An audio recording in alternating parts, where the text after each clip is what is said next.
शिवलिंग का क्या अर्थ है? ब्रह्मा जी के मन में भाव आया कि सृष्टि की रचना करता मैं हूं। भगवान नारायण के मुख से निकल गया, आपकी रचना नहीं है, शिव की रचना है। कौन शिव? जो कैलाश पर बैठे रहते हैं, नेत्र बंद रहते हैं। ब्रह्मा जी से शिव जी, भगवान नारायण ने कहा ये तुम्हारा भ्रम है। शिव तो प्रत्येक जीव की धड़कन में, श्वास में, कंकर कंकर में, पर्वत में, अग्नि में, जल में, थल में, वायु में, सब में शिव है। ब्रह्मा जी बोले मैं नहीं मानूंगा। भगवान नारायण ने कहा कि मत मानो, ये पर्वत है ना, चलो इसको घुमाते हैं। भगवान नारायण ने और ब्रह्मा जी ने पर्वत घुमाना प्रारंभ करा।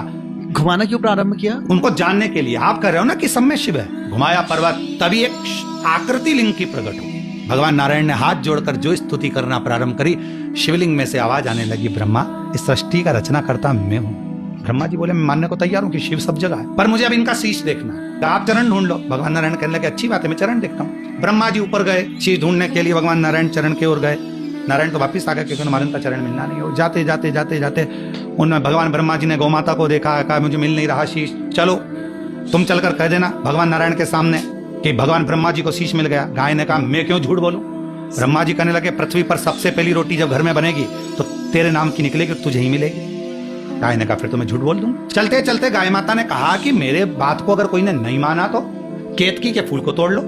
केतकी का पुष्प तोड़ लिया, तू चल मेरे साथ में, सारे देवताओं पर चढ़वाऊंगा। भगवान नारायण के सामने चलकर कह देना कि ब्रह्मा जी को शीश मिल गया, चलो मुझे क्या दिक्कत है। भगवान नारायण ब्रह्मा जी से पूछे आपको शीश मिल गया? ब्रह्मा जी बोले नहीं, पहले आप बताओ आपको चरण मिल गए क्या? भगवान नारायण ने कहा मुझे चरण कहाँ मिल सकते हैं, मुझे शिव के चरण मिल जाए, बहुत कठिन बात। जैसे ही नारायण ने सत्य कहा, शिवलिंग में से आवाज आ गई, हे नारायण आपने मेरी साक्षी में सत्य कहा है, आज से पूरी पृथ्वी पर सत्य की पूजन सत्य नारायण के रूप में होगी। ब्रह्मा जी से भगवान नारायण ने पूछा अब आप बताओ आपको शीश मिला?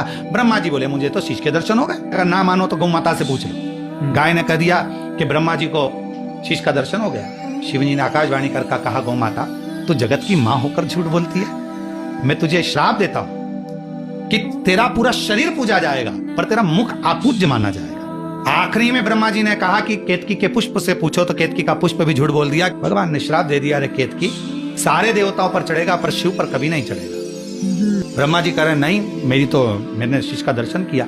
तब भगवान शंकर को क्रोध आया और शिवलिंग में से ही शिव प्रकट हो गए। उन्होंने अपने पांव का नख तोड़ा, काल भैरव प्रकट कर दिया। काल भैरव से कहा इसका शीश काट दो। काल भैरव ने अपना नख तोड़ा, ब्रह्मा जी का जो झूठ बोलने वाला शीश था उसे काट दिया। जहां से झूठ बोलता हुआ शीश लुढ़क रहा था वहीं कर्मनाशा नदी प्रकट हुई। तो भगवान विष्णु ने भगवान शंकर जी से कहा इसका क्या होगा, लोग इस शीश से नफरत करेंगे कोई झूठ बोला। तब भगवान शंकर ने कहा इस शीश को मैं बट वृक्ष बना देता हूं, इस बट वृक्ष की छांव में मैं शंकर बैठूंगा और मेरा नाम बटकेश्वर महादेव होगा।